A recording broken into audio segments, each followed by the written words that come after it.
একটি অদ্ভুত বিষয় নিয়ে এই প্রদেশ তাকে অকারণে চিন্তায় ফেলেছে। কেন্দ্রের শাসন ক্ষমতায় যারা আছে সেই দল এবং তাদের নির্দেশে তাদের প্রশাসন। কি সেই সমস্যা সেটা আপনাদের জানা আছে।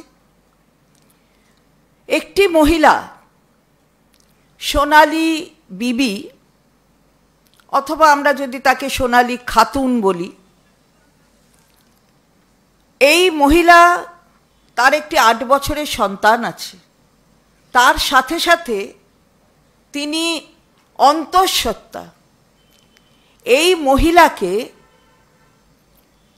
কাপড়ে চোখ বেঁধে রাতের অন্ধকারে অন্য রাজ্যে অর্থাৎ অন্য রাষ্ট্রে ফেলে আসা, এর মতন একটা ঘৃণ্য অপরাধ আর কি হতে পারে আমাদের জানা নেই। এটা ঘটেছে এবং বারবার তৃণমূল কংগ্রেসের পক্ষ থেকে আমাদের দলীয় নেতৃত্ব, আমাদের মাননীয় নেত্রী মমতা বন্দ্যোপাধ্যায়, আমাদের মাননীয় সাংসদ এবং সাধারণ সম্পাদক অভিষেক বন্দ্যোপাধ্যায় এর বিরুদ্ধে আওয়াজ তুলেছেন। এই মহিলা বাঙালি মহিলা, এই মহিলা অন্য রাষ্ট্রের সঙ্গে কোনোভাবেই যুক্ত নন। বারবার এই কথা বলার পরেও এই ঘটনা ঘটিয়েছে বিজেপি শাসিত কেন্দ্রীয় সরকার এবং কিছুতেই আমাদের কথাকে প্রাধান্য দেয়নি, কর্ণপাত করেনি। কিন্তু ন্যায় কিন্তু সব কিছুর ওপরে সবসময় বিরাজ করে। ন্যায়কে পর্দা দিয়ে ঢেকে দেখা যায় না। সূর্যের আলোর মতো সে সবসময় উন্মোচিত হয়। তাই আজ যে অর্ডার, যে নির্দেশ কলকাতা হাইকোর্ট দিয়েছে, মাননীয় কলকাতা হাইকোর্ট, এবং বলেছে যে যাকে এই ধরনের কাজ যার বিরুদ্ধে করা হয়েছে সঠিকভাবে নিয়ম কানুন মানা হয়নি, লঙ্ঘন করা হয়েছে, তাকে দ্রুত ফেরত নিয়ে আসতে হবে কেন্দ্রীয় সরকারের। আজকে ওই আমি আগেই বললাম, ন্যায়কে ঢেকে রাখা যায় না, সে সূর্যের আলোর মতো বেরিয়ে আসবেই প্রকাশ্যে। তো সেই কাজটা আজকে ন্যায় প্রতিষ্ঠা হয়েছে, এটা আমরা দেখতে পেলাম। সোনালী বিবি তার নিজের জায়গায়, তার নিজের বাড়িতে, অর্থাৎ এই রাজ্য তার নিজের বাড়ি, আপনারা দেখেছেন তিনি সেখানে এসেছেন। এবং আমাদের তৃণমূল কংগ্রেসের যারা রয়েছেন, পরিযায়ী শ্রমিকদের যারা দেখছেন তারাও সঙ্গে রয়েছেন, তারা যা যা করবার সেটা করছে। আমরা বলতে চাই যে এতবার বলবার পরে কি দেখানো হয়নি? কেন্দ্রীয় সরকারের কাছে কোন ডকুমেন্ট অর্থাৎ কোন প্রমাণপত্র দেখানো হয়নি? তার সব কিছু প্রমাণপত্র ছিল। দলিল থেকে শুরু করে তার বাবা মায়ের 2002-এর ভোটার লিস্টের নাম থাকা থেকে শুরু করে সমস্ত কিছু প্রমাণ হিসাবে তুলে ধরা হয়েছিল।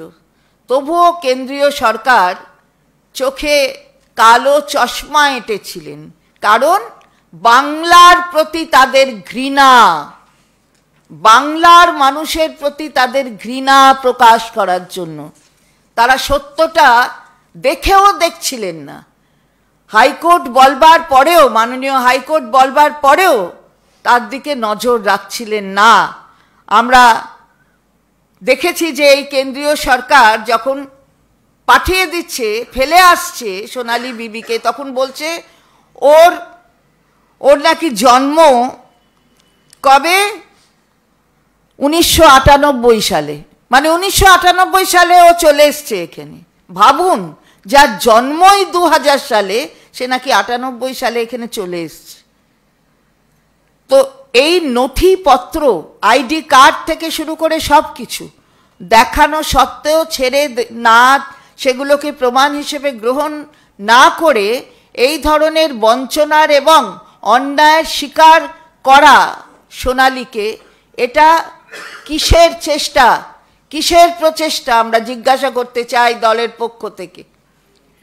শুধুমাত্র বাংলায় কথা বলে বলে, শুধুমাত্র অন্য সম্প্রদায়ের মানুষ বলে, অন্য ধর্মে যাদের কেন্দ্রীয় সরকার যারা পরিচালনা করে তাদের ভালো লাগে না সেরম ধর্ম, সেই ধর্মে ও সেই ধর্মের একজন মহিলা বলে তার প্রতি এই বঞ্চনা।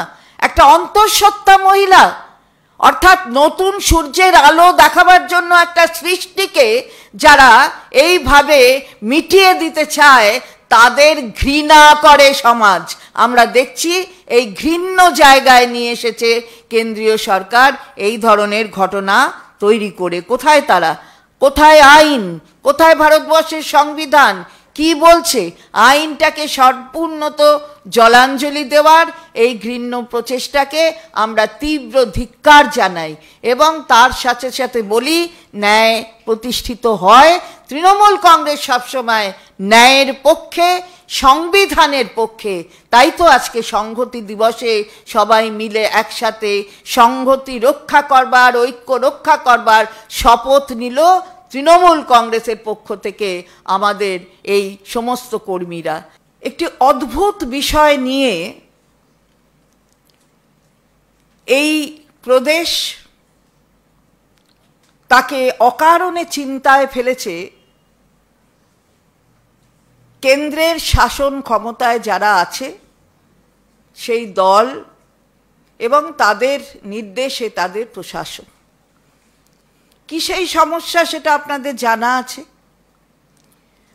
একটি মহিলা, সোনালী বিবি, অথবা আমরা যদি তাকে সোনালী খাতুন বলি, এই মহিলা, তার একটি 8 বছরের সন্তান আছে। তার সাথে সাথে তিনি অন্তঃসত্ত্বা। এই মহিলাকে কাপড়ে চোখ বেঁধে রাতের অন্ধকারে অন্য রাজ্যে, অর্থাৎ অন্য রাষ্ট্রে ফেলে আসা, এর মতন একটা ঘৃণ্য অপরাধ আর কি হতে পারে আমাদের জানা নেই।